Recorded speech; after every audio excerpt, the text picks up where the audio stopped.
ఈరోజు మన దగ్గరికి royal Enfield bullet 350 engine sound అని చెప్పేసి వస్తుందన్నమాట. సో చెక్ చేస్తే ఫైనల్గా దీనికి హైడ్రాలిక్స్ అయితే కంప్లైంట్స్ ఉన్నాయన్నమాట.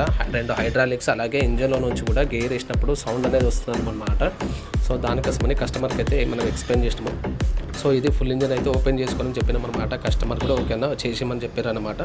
ఓపెన్ చేస్తే 2 హైడ్రాలిక్స్ కంప్లైంట్స్ ఉన్నాయి టాబిట్ నోస్తోని, అలాగే గేర్ బాక్స్లో నుంచి కూడా లైట్గా సౌండ్ వస్తుందని చెప్పేసి ఫుల్ ఇంజన్ అయితే ఓపెన్ చేయడం జరుగుతుంది. నీట్గా హెడ్ బోర్ అనేది తీసేసి పక్కన పెట్టేసినాం అన్నమాట. సో పిస్టన్ చూస్తే బాగానే ఉంది. సో పిస్టన్ కూడా నడుస్తుంది అన్న, ఇంజన్ వేసుకోవాల్సిన అవసరం లేదు. దీనికి 2 హైడ్రాలిక్స్ అలాగే ఆ బేరింగ్స్ ఏదైతే కంప్లైంట్ ఉందో అది చెక్ చేసి చెప్తానని చెప్పిన అన్న ఓకే అన్నారు. సో అలాగే మనము ఫుల్ ఇంజన్ అయితే ఇప్పడమైతే స్టార్ట్ చేసాం అనమాట. సో పిస్టన్ వాల్స్ అవన్నీ బాగానే ఉన్నాయని చెప్పేసి సో అవన్నీ అయితే పక్కన పెట్టేసినాము. సో ఈ బుల్లెట్ ఆర్ క్లాసిక్ 350 దీనికి ఇంజన్ ఇప్పాలంటే హైడ్రాలిక్స్ అలా ఇప్పాలంటే చాలా పెద్ద ప్రాసెస్ ఉంటుంది అన్నమాట. వర్క్ కూడా అట్లనే ఉంటుంది. సో మనమైతే చాలా రోజుల తర్వాత అయితే ఒక బుల్లెట్ ఇంజన్ ఇప్పడం అయితే జరుగుతుందండి. సో నీట్గా క్లచ్ అసెంబ్లీ కానీ మ్యాగ్నెట్ అసెంబ్లీ కానీ సెల్ఫ్ గేర్స్ ఇవన్నీ చైన్ అవన్నీ రిమూవ్ చేసేసి ఇంజన్ అసెంబ్లీ మొత్తం కిందికి తీసుకున్నాం అన్నమాట.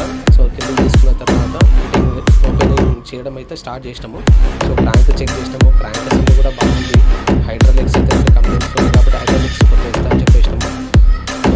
సో బండి ఇంజన్ అసెంబ్లీ అయితే తీసి బయట పెట్టేసినాము. సో బండి అయితే బయట పెట్టేసి ఇంజన్ చెంబర్స్ అయితే మెయిన్ చెంబర్లో ఓపెన్ చేయడం జరుగుతుందండి. ఇంజన్ కూడా చాలా అంటే చాలా వెయిట్ ఉందన్నమాట. అలాగే ఈ చెంబర్లో కూడా ఓపెన్ చేసి నీట్గా క్లీనింగ్ చేసేసి వర్క్ స్టార్ట్ చేద్దామని చెప్పేసి ఓపెన్ చేసేస్తాం. మెయిన్ చెంబర్స్ కూడా ఓపెన్ చేసేస్తాం అనమాట. ఒక్కొక్క చెంబర్ కూడా చాలా వెయిట్ ఉంది.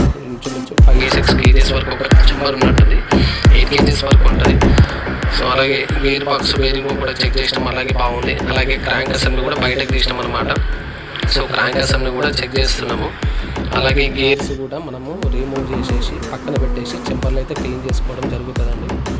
క్రాంక్ అసెంబ్లీ కూడా బాగుంది. సో పక్కన పెట్టేసినాం, దాన్ని చెక్ చేసి బిగిన్ అసెంబ్లీ బాగుంటే అలాగే క్రాంక్ అని కూడా అంటాం అనమాట. చాలామంది దీన్ని క్రాంక్ అసెంబ్లీ అంటారు, కొంతమంది బిగిన్ అసెంబ్లీ అంటారు. సో బాగుంటే అది పక్కన పెట్టేసినాం అనమాట. ఈ సెలెక్టర్లు దిగాలన్నా కూడా చాలా పెద్ద ప్రాసెస్ ఉంటుందండి దీనికి. ఇంకోటి గేర్లు, సెలెక్టర్ పిన్స్, సెలెక్టర్ హబ్బు, దీన్ని జిలేబీ హబ్ అని చెప్పేసి కొంతమంది అంటారు. గేర్ సెలెక్టర్ అని చెప్పేసి సెలెక్టర్ వీల్స్ అని కొంతమంది అంటారు. అవి కూడా చెక్ చేసినాము. అవి కూడా అంతా బాగానే ఉన్నాయి. అలాగే గేర్లు కూడా బాగున్నాయి. షాఫ్ట్ చెక్ చేసినాము. గేర్ షాఫ్ట్స్, కౌంటర్ షాఫ్ట్ ఇవి బాగానే ఉన్నాయి. ఆఖరికి ఫైనల్గా స్పాకెట్ షాఫ్ట్ కింద వచ్చే ఒక బేరింగ్ అయితే పోయిందన్నమాట. అది కన్ఫామ్గా మేము చెక్ చేసినాము. ఈ బేరింగ్ ఒక్క ఇష్యూ వల్ల ఇంత పెద్ద బండికి ఇంజన్ ఇప్పాల్సి వచ్చింది.